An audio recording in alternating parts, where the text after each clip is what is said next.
जय श्री कृष्णा। आप सबका अपने चैनल पुण्य धर्म में स्वागत है। आज इस वीडियो में आप सब जानेंगे कि 2026 में मलमास यानी अधिक मास कब से कब तक रहेगा, इस दौरान क्या करें और क्या ना करें, सब कुछ इस वीडियो में जानेंगे। वीडियो में अंत तक अवश्य बने रहिएगा। और हाँ दोस्तों, आप सबसे एक छोटी सी रिक्वेस्ट है, चैनल को लाइक शेयर करें और सब्सक्राइब करना ना भूलें। ज्योतिष गणना के मुताबिक साल 2026 कई मायनों में बहुत ही खास रहेगा। इस साल एक बड़ा संयोग यह है कि साल 2026 में 12 नहीं बल्कि 13 महीने होंगे, यानी विक्रम संवत 2083 में एक अतिरिक्त चंद्र मास जुड़ जाएगा। इस वजह से साल 2026 में ज्येष्ठ महीने में अधिक मास पड़ेगा, यानी कि एक साल में 2 बार ज्येष्ठ माह पड़ेगा। इस दुर्लभ स्थिति के कारण ज्येष्ठ मास लगभग 60 दिनों तक चलेगा, जिसके कारण यह साल कुल मिलाकर 13 महीनों का बन जाएगा। इसे ही अधिक मास या पुरुषोत्तम मास या फिर मलमास कहा जाता है।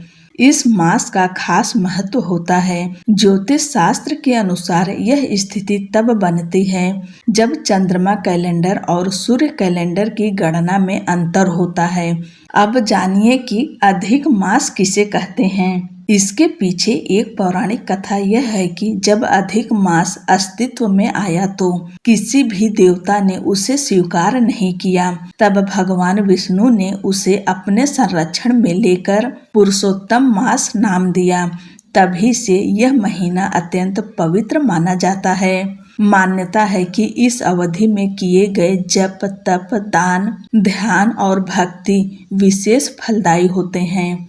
अधिक मास के पहले दिन व्रत रखने से पापों का नाश और सकारात्मक ऊर्जा की प्राप्ति होती है। आइए जानते हैं कि पुरुषोत्तम मास कब से कब तक रहेगा।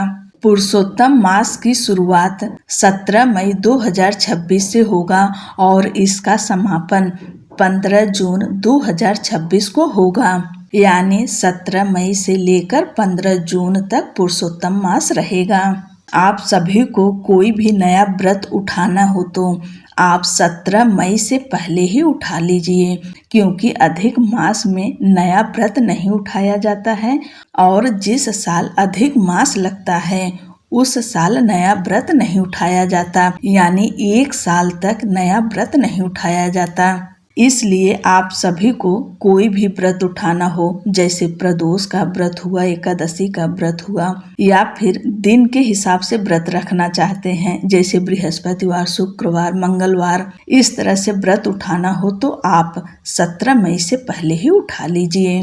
अब जानिए कि अधिक मास में क्या नहीं करना है। धार्मिक मान्यताओं के अनुसार अधिक मास के दौरान विवाह, सगाई, गृह प्रवेश, मुंडन, नामकरण, भूमि पूजन या नए व्यापार की शुरुआत जैसे शुभ कार्य नहीं किए जाते।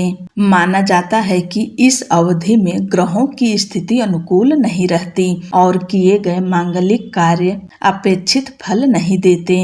इसी वजह से अधिक मास के पूरे समय में बड़े जीवन संस्कार टाल दिए जाते हैं। अब जाने कि क्या करें। अधिक मास का पूरा माह भगवान विष्णु को समर्पित होता है। इस समय में प्रार्थना, दान, मंत्र जप, व्रत और धार्मिक ग्रंथों का पाठ करना बहुत शुभ होता है। इसी पवित्रता के कारण इसे पुरुषोत्तम मास कहा जाता है। साथ ही इस माह गरीबों को अन्न दान देना, जरूरतमंदों की सहायता करना, हवन करना, गीता का पाठ करना और भगवान विष्णु का नाम जपना अत्यंत फलदायी माना जाता है। अगर हो सके तो पूरे पुरुषोत्तम मास सुबह स्नान के बाद भगवान विष्णु या फिर भगवान शिव के मंदिर अवश्य जाएं। आशा करती हूँ कि सारी जानकारी आपको समझ में आ गई होगी। एक बार फिर से बता रहे हैं, किसी को भी नया व्रत उठाना हो तो